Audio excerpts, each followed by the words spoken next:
Hey community, welcome to our sermon podcast for wanderers, seekers, and thinkers, for deconstructing and reconstructing. This is a feed of Open Door Church, a faith community focused on God's love and grace, a progressive church built around action, community, and people. Enjoy this week's message and check back often as we're posting new content every week.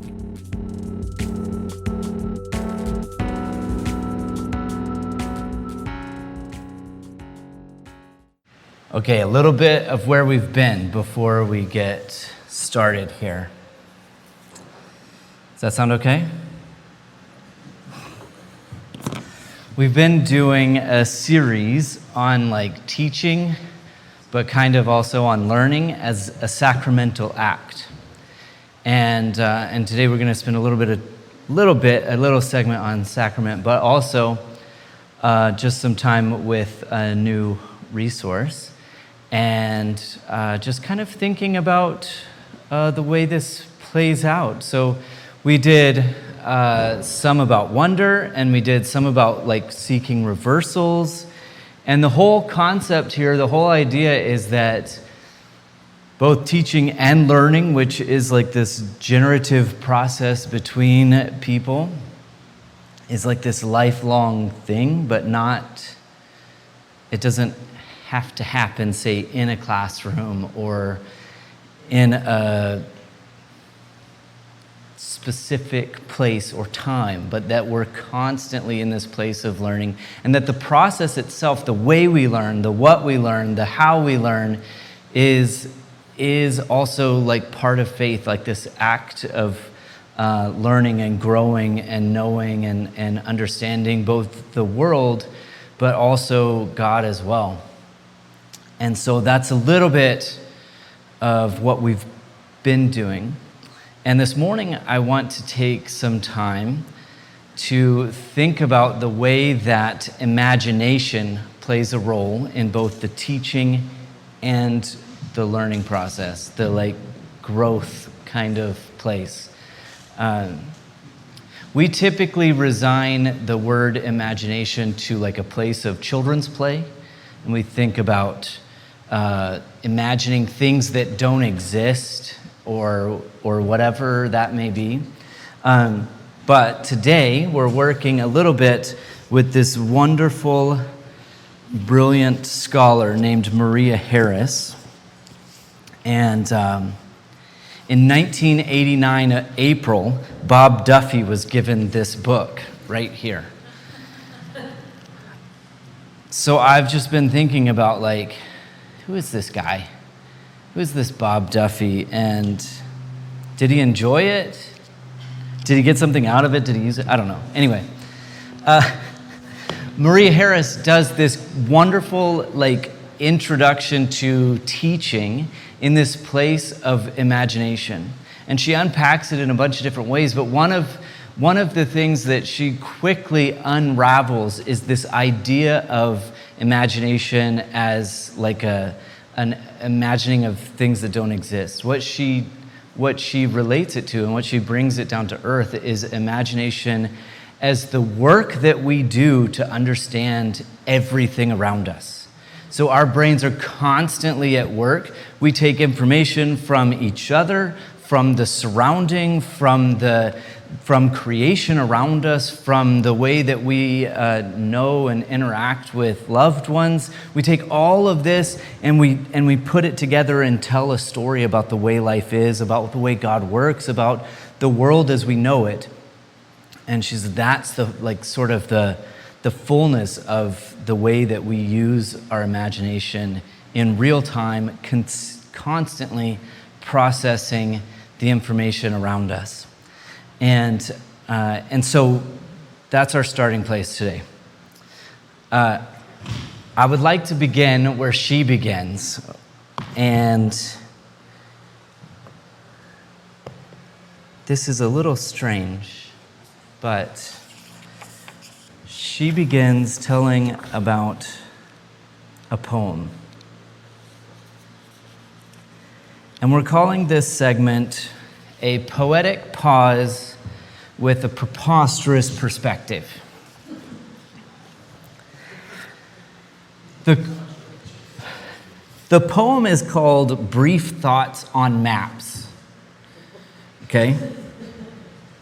Now, we're not going to read the poem. Yeah. You can look it up later. It's by Miroslav Holub. And he describes in his poem a young Hungarian officer who sends a detachment of his men into the Alps. As soon as they've left, a storm sets in. The scene is filled with heavy snow. It is complete whiteout. You see nothing on the mountain. You see nothing, hear nothing from his men who have gone into this now treacherous landscape. And they don't come back. Frantic, guilt-ridden, the officer is extremely down on himself. His orders have condemned these men to death. 3 days later, however, they come back. How is this possible? How could they have possibly found their way out of that situation? And they admit that they, in fact, gave up for a bit. And then one of them found in his pocket a map. And he pulls out this map, and together they figure out where they are and how they get back using this map. And they give this map to the officer when they get back, and he looks at it, confused, because it's not a map of the Alps, it's a map of the Pyrenees. You ready for our preposterous perspective? With their imagination, they've solved all of their problems and found their way back to camp. That's it. That's the preposterous perspective. See, now you could take this and you say, oh, with our imagination and understanding God, we will always find a way. That's just not how it works. Not the point of the sermon, but it is kind of the point of the poem, which is really strange to me. Anyway, imagination plays this wild role in our lives where we work to take information and we pull it together and put something together. And we do this in every way that we know. How long who's been going to church for more than 10 years? We don't have to raise our hands, but you can. It's kind of fun. 15? 20? 40? 60? 70?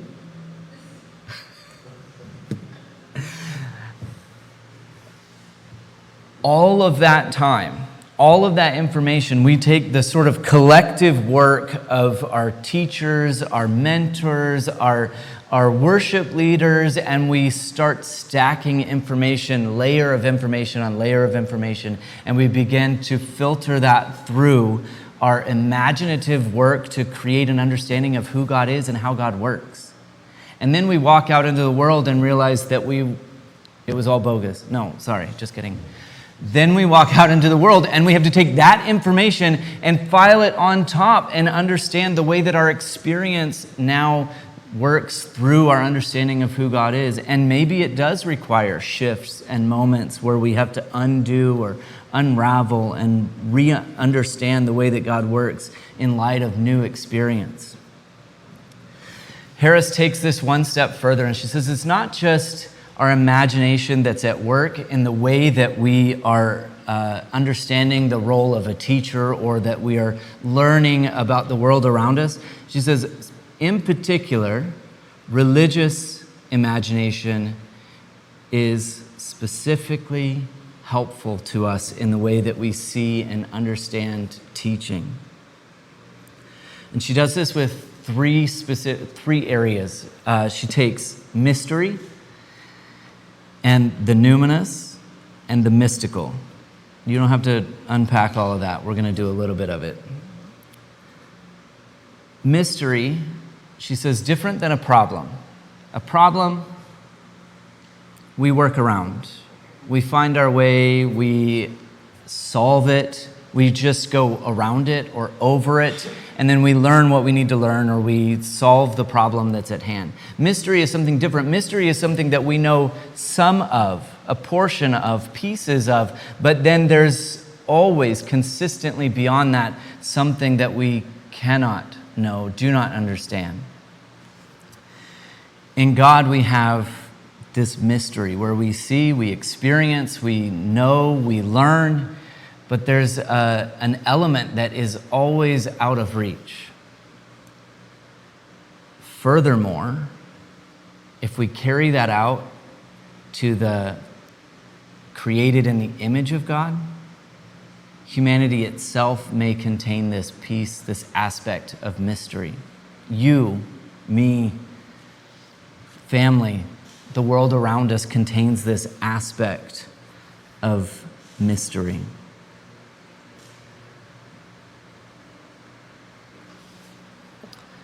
Let's take a moment. We're going to take a fresh moment. Anyone?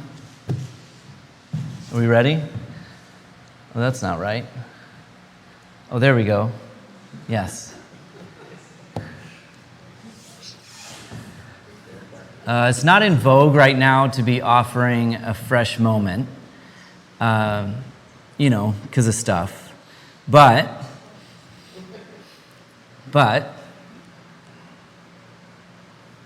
I want to tell you a little piece of a story. There's a show he created, The Fresh Prince, called Welcome to Earth, which is fascinating, but also it's like, it just like exudes this like, you should be jealous of me kind of vibe through the whole thing, because they take him all over the world and experience the wildest of adventures. It opens in the first episode with a descent into a volcano. But it gets better. He's not just there to see it or to experience it or to share about it or whatever. He goes with a scientist. He goes with a scientist that is blind. And the story unfolds as he's here, learning to listen to the volcano. Inside it, hear its tune, hear its mystery, hear its, and not just hear, but feel the rumble of the volcano. It requires this piece of imagination. Even the Fresh Prince, with all of his senses, it requires this piece of imagination to see and experience the mystery beyond the volcano through the rumble and the tune and the flow, the experience, the rumble within, if that makes sense. Not at all. It has a way of experiencing something, I imagine, that you can never unexperience. To feel within your body, and not just hear or see, but to feel within your body the roar, the rumble of the volcano. This, in part, is what Maria Harris refers to as the numinous. It is this experience that you can never unexperience. It is this knowledge or a learning that can never be unlearned. You experience God or creation in such a magnificent way that it stays with you forever. This is part of this imaginative process that she takes us through.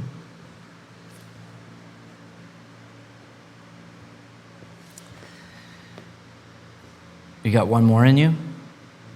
Okay, we watched I Am Legend recently.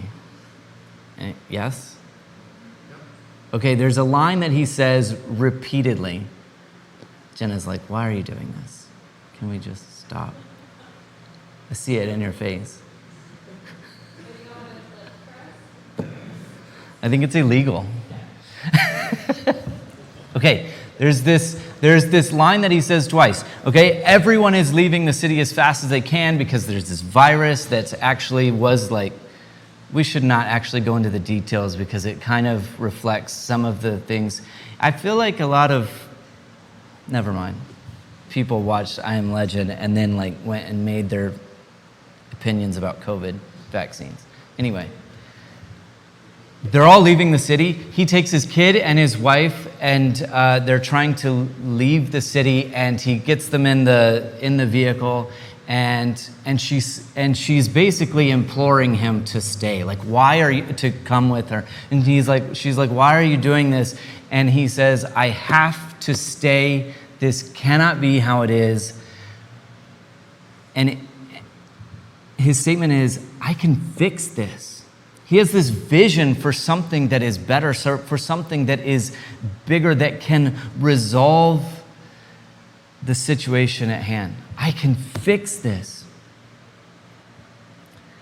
And throughout the movie, he comes back to this line where he's so set on repairing what's been broken, on envisioning a world that isn't filled with this violence and this virus, that he can fix it.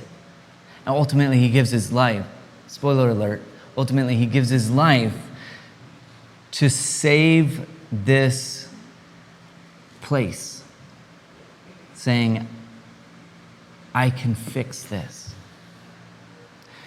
Piece by piece throughout the movie, we see him investing time and energy and effort into trying to bring these people that have caught this virus that look like zombies back from their state of zombiehood at the risk of his own life, and ultimately giving it an effort to imagine a better world.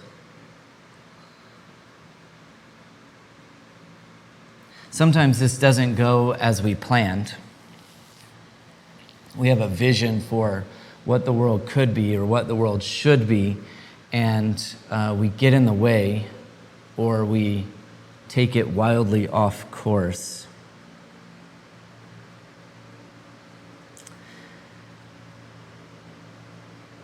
In quoting or paraphrasing Paulo Freire, who we have gotten to know over the last couple of weeks, she writes,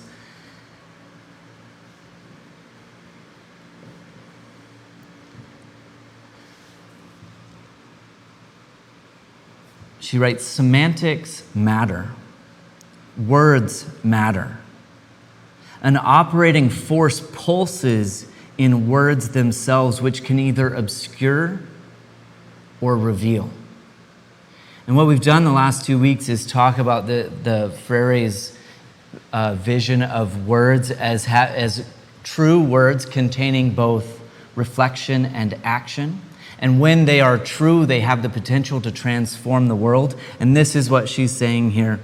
Semantics matter, words matter, an operating force pulses in words themselves, but they have the power to obscure or to reveal.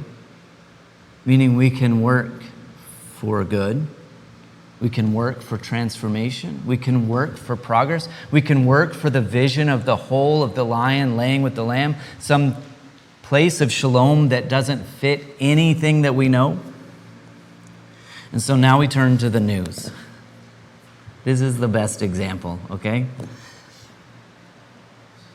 Okay. Now, you may have heard that the new political battleground is the school board. Does this sound familiar? So forget the voting. We're going to fix that with all other kinds of things.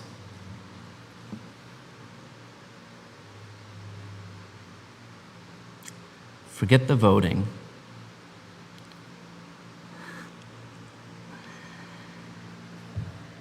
in my hometown, 15 minutes from where I grew up. So if I had gone to a public school, let's not get into that. I wouldn't have gone to this school. It would have been down the street, 15 minutes from where I grew up. A particularly contentious school board. You may have even seen it in the news because it's made national and, it's made it up here, so it somewhat international news. This Carrollton South Lake District School Board has had parents asking people to ban books, to everything in between. Sorry, I'm just pulling up the article here. Okay, so they want to go through all the books, anything with a reference to sexuality outside of marriage, gender, certainly anything that looks like it might hint at LGBTQ as anything. They're like, get it out of the library, get it out of the school curriculum. They're writing school curriculum so that it makes sense. Recently, Texas, okay? Who cares about Texas? Okay, it's fine. Just go with me for a minute. Recently, Texas made a law that if a donation is made with the words, "In God We Trust," to a school, they have to put it up. Okay, so if you donate a cardstock or a framed thing that says, "In God We Trust," a teacher or a school has to put it up. That's not, that's, okay. That doesn't seem that surprising to you. So someone donated a bunch of signage, "In God We Trust," in rainbow lettering and in Arabic. Guess what they did not do? They did not display those. Okay, but it doesn't get any better than this. In an effort to control the imaginative teaching process of the students of Southlake, a Christian cell phone company has recently made plans to take over the school board. You can't make this up, okay? And so they funded, and what's the number? I forget what the percentage of...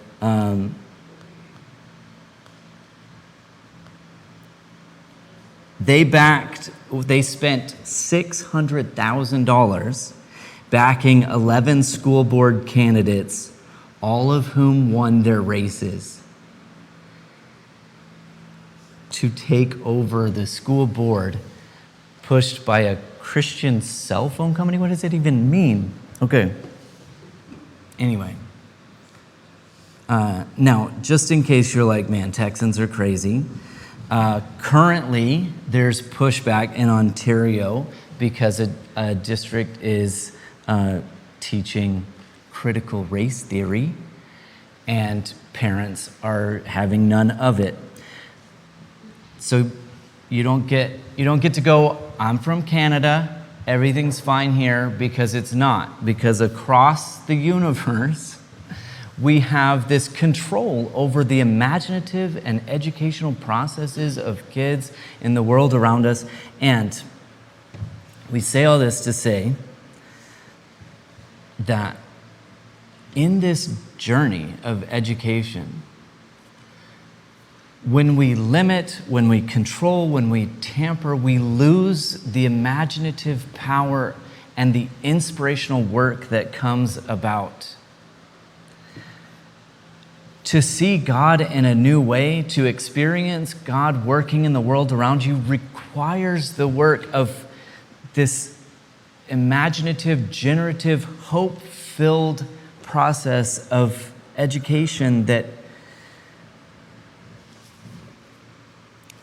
that can't be neutral, that can't just sit stagnant. It's not information gathering. It is hope inspiring.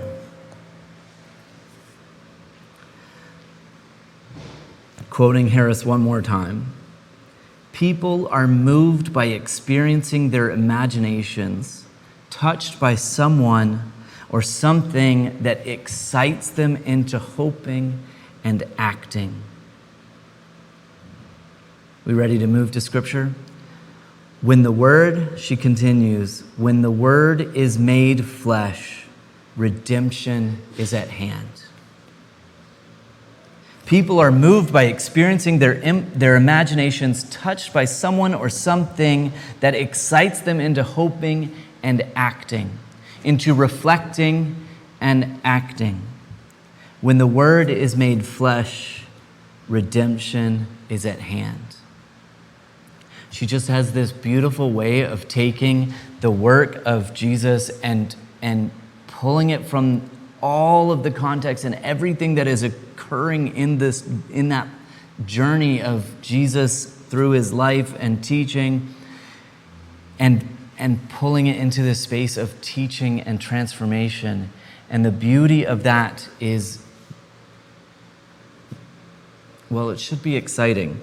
It should bring about hope. It should bring about inspiration and action.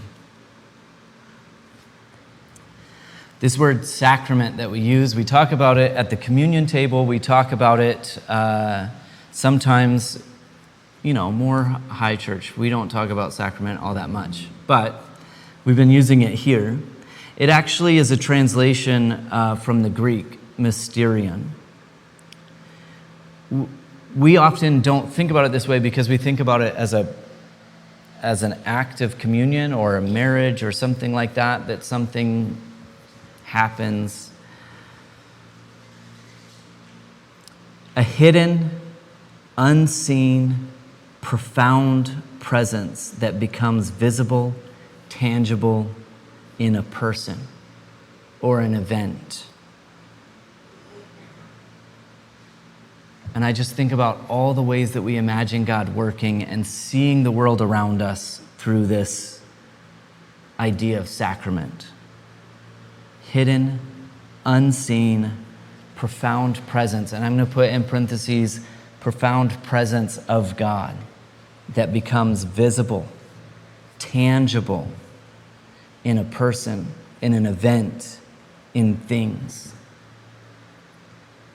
If we're getting to a point here, and I'm not sure that we are, but if we're getting to a point in all of this, it comes down to that vision of sacrament, that understanding of the world that could be something that we don't quite yet know, but we have hope in it being something bigger, something better, something beyond the mess and brokenness of seeing the lion with the lamb, of seeing the sacrificial love that creates community and communal presence within the vision of God. Teaching can foster community and communion, or it can foster isolation and elitism. Harris's statement is, but it cannot be neutral.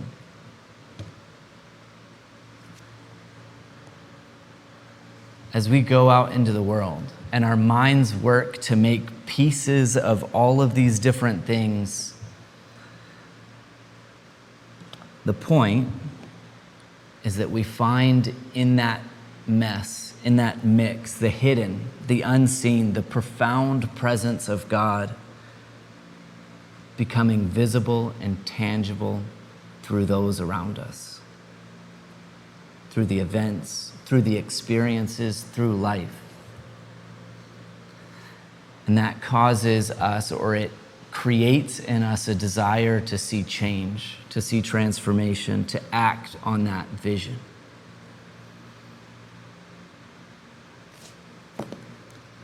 Go there. Oh. Elizabeth left. Is she coming back? Oh, okay. Good to know. We'll close with a prayer, and I'll just invite you to sort of take that and walk with it. We did a little bit early on in this series on wonder, and this is kind of taking that to the next step of taking that wonder and inviting into it this place of this mystical presence of God through sacrament and through learning and teaching. Let's pray. God, we are so blessed to see you in the midst of those around us. We ask that as we go from here, that you give us a vision, that you give us eyes to see beyond what we experience. That we feel in our body the rumble of your love in the world around us. That we hear within creation itself your work, your grace, your vision of shalom and wholeness in our lives and in the lives of our community.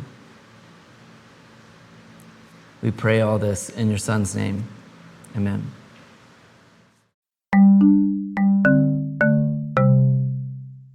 Thanks for listening to this sermon podcast from Open Door Church. Our intro and outro music was created by Lee Rosevear and is used under a Creative Commons by attribution license. Have a great week. Ask the hard questions and explore God's love. Everyone is always welcome to join the journey with us at Open Door. Learn more at opendoorfamily.ca. That's opendoorfamily.ca.